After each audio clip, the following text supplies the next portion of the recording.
Unsportsmanlike, presented by Progressive Insurance. And guys, to revisit what Canty was talking about yesterday, that call that we just heard, what it was alluding to, you, Freddie Coleman, and Chris Canty, who's normally here with me here on Unsportsmanlike alongside Evan Cohen, were having a conversation about Jayden Daniels. And here's what Canty had to say about where he is currently and where he could get to. Jayden Daniels, if he does get into the top 5 quarterbacks in the National Football League, and I get that that's a big if, but if he does get in, the guy that we're worried about being pushed out or being replaced ain't Jalen Hurts.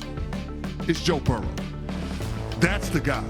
Jalen Hurts has established himself in this league. Jalen Hurts has been to 2 Super Bowls. Jalen Hurts beat Patrick Mahomes in the Super Bowl. He's got a ring. I've seen it from Jalen Hurts. We have yet to see it from Joe Burrow.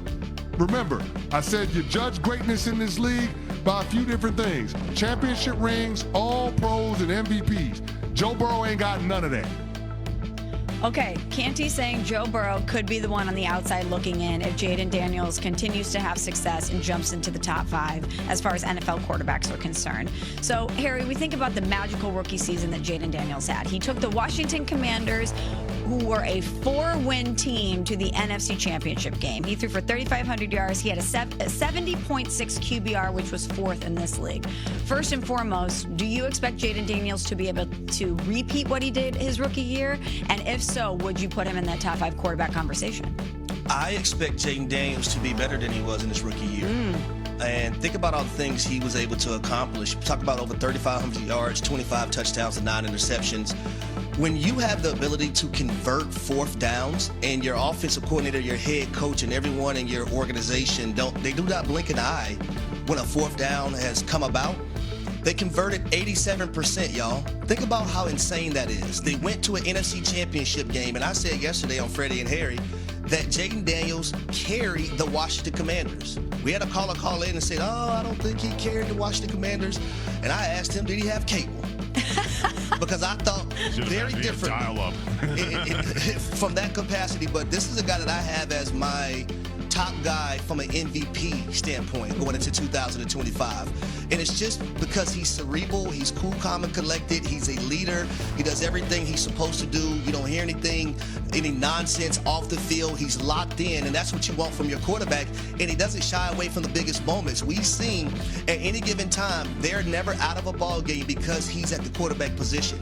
And it wasn't his fault. And it's very surprisingly, right, Jayden Daniels being a rookie quarterback last year, it wasn't his fault that they didn't win the NFC Championship game. It was the veterans that didn't back the rookie quarterback up. So I expect him to be better in 2025 and also win the MVP. I hear you on that one, Harry, but here's something that Jayden Daniels is about to find out that Jordan Love found out in 2024. It's one thing to be the hunter, but how will you handle being the hunted? Because we saw that didn't work out well early on for Jordan Love. It didn't work out late because all the expectations coming in after what he did in that playoff run with the Green Bay Packers. I played the second half of the season. I know he had the injury early in the Brazil game versus the Philadelphia Eagles, but he never seemed to get right after that. And I thought he put too much pressure on himself with those kind of expectations trying to bounce back from that injury. In other words, it is very, very hard when you have that sort of crown on your head, and that crown is going to be very uneasy on your head. Jayden Daniels is terrific as he was last year. And Harry, I'm with you. He's going to be a better quarterback because experience and his ability and his leadership.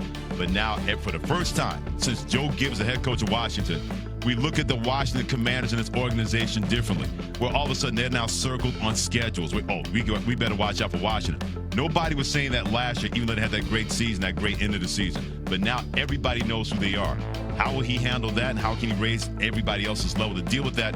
I can't wait to see that regarding 2025 in Washington. Now, Freddie Coleman, just wait a minute for a second. Just wait. See, everybody think on Freddie and Harry that we agree on everything. No, that's not the case, ladies and gentlemen. That's not the case at all. See, I'm not going to let you compare Jayden Daniels and Jordan Love. Okay. See, one of the guys came into the National Football League being the man, winning the Heisman Trophy. That's Jayden Daniels. One of the guys had to try to become the man, sitting behind Aaron Rodgers, and it took him forever to get acclimated to the system and whole nine. But you give Jordan Love credit because he was able to do so. But I think it's apples to oranges when you look at the two quarterbacks. I don't think it's a comparison. Sure, you can say apples to oranges, but the expectations are going to be the same regarding Jayden Daniels in year 2 as a starting quarterback, the same way the expectations were there in year 2 when Jordan Love was a starting quarterback. Because for a while there in Green Bay, they didn't know if he was going to be the guy that first time he had a chance to be a starting quarterback. And then what did he do the final 8-9 games of the regular season? He was tearing the league apart, and then he tore the Dallas Cowboys apart, and they were the better team in the first half against the San Francisco 49ers with the Green Bay Packers. The increased expectations, Harry, you know this. When you have that kind of success as a young quarterback early, everybody's going to expect more. Everybody expected more out of Jordan Love and didn't get it, even though the Packers made the playoffs. Now, I can't even imagine the expectations are going to be on Jayden Daniels, and they got the NFC Championship game, which, to your point, he carried this football team and got there. Now you're getting everybody else's best shot. The way Jordan Love had to deal with that, it didn't land well for him, and he had a better team going into last year, in my opinion, than Jayden Daniels has this year going into this year with the Washington Commanders. Well, that's why I believe in Jayden Daniels.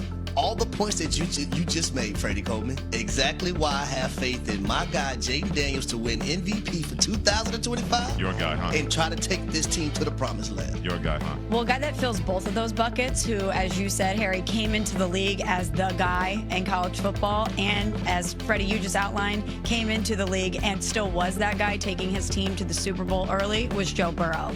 And the other part of that bite from Canty is that if Jayden Daniels does continue on this pace and jumps into the top 5 quarterbacks, is it Joe Burrow on the outside looking in? And guys, last year, 4,918 yards, 43 touchdowns, 9 interceptions, a 74.7 QBR, which was 3rd in the league. We know that Joe Burrow historically has started out slow, but boy, did he turn it on last year. If he doesn't have the team success, but he continues to have the individual success, is that a situation where you say he's on the outside looking in? I would say this. When I look at a guy like Joe Burrow, if their defense was 21st or 22nd in the National Football League, we're having a different conversation about Joe Burrow. We really are.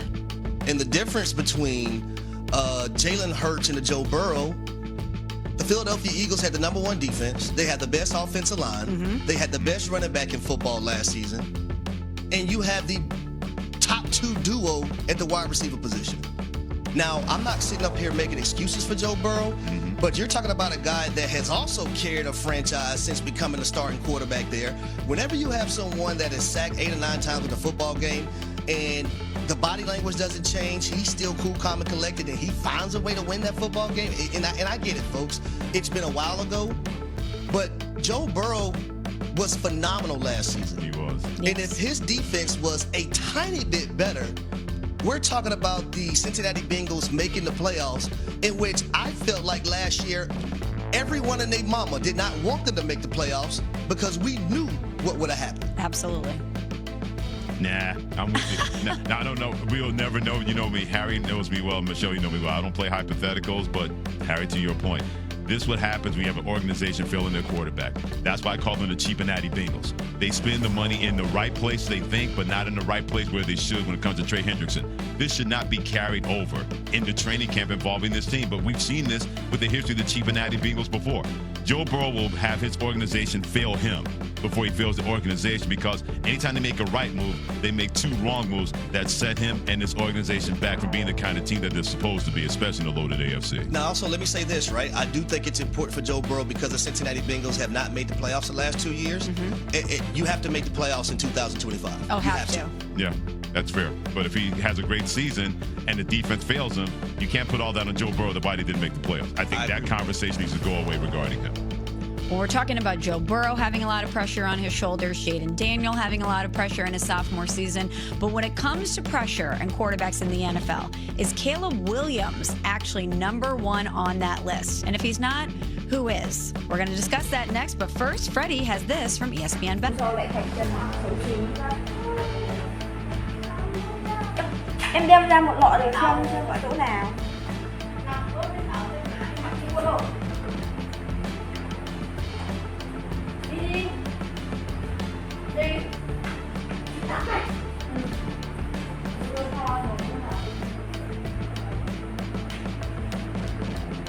Cho ta cái điện thoại cái hết pin mất rồi. Đưa cho mày điện thoại á. Sạc.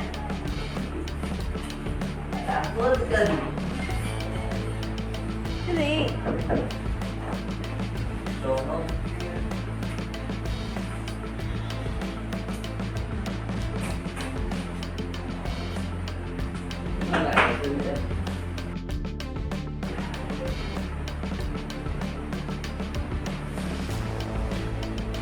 Mọi người, bây giờ mình sẽ làm nốt phần nắp.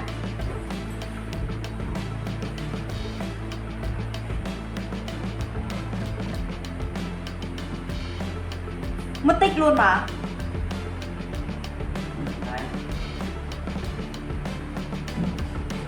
Phim.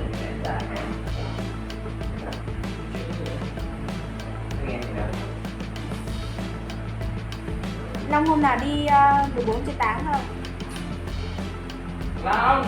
Hôm nào học cả ngày mới đi được. Học cả ngày mới đi được.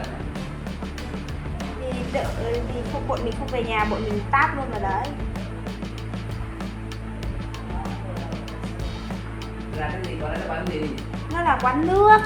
Quán nước thì chị. Tại sao? Cái quán hát. Lý do chia tay là gì? Chán học cả ngày. Không phải là uống nước thì đi học tiếp. Không, có đồ ăn. Rồi, thật là đắt lắm. Trời ơi, có quán nước như của mình thôi mà. Thôi, khả năng là thôi, lấy lương thì đi. Đấy. Khả năng là thôi, lấy lương thì đi. Rồi đi. Đấy, đi. Đấy, đi tốt hơn đi. Bọn mình chỉ được ôn đến 20 thôi. Cô đã học ở nhà rồi. Thì vốn dĩ là thời gian, vốn dĩ là bọn mình đang, thời gian này là bọn mình đang phải học vợ. Không phải được ngồi chơi này đâu. Bọn Xuân Giang nó còn không được ôn trên trường, bọn Xuân Giang nó còn phải tự ôn ở nhà cái kìa.